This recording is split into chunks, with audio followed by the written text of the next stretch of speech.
Ini masih sama dengan yang tadi di Pamukkale yang disebut dengan Cotton Castle, tapi beda. Coba ambil dari angle yang lain, mudah-mudahan akan lebih jelas. Ini agak terlindung dengan tembok sehingga nggak kena langsung matahari.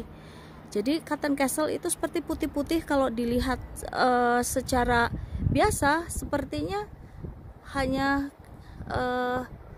kayak salju, tapi tidak.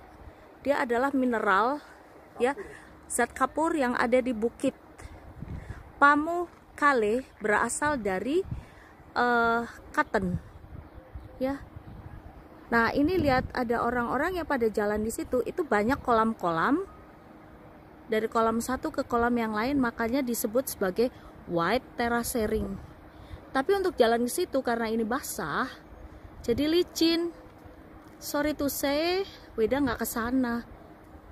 Aku takut jatuh soalnya. Dan nggak boleh pakai sepatu, nggak boleh pakai sandal, dan nggak boleh pakai kaos kaki juga.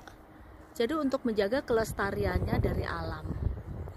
Ya, oke. Mudah-mudahan cukup jelas untuk kali ini. Salam Pamukkale, destinasi 3.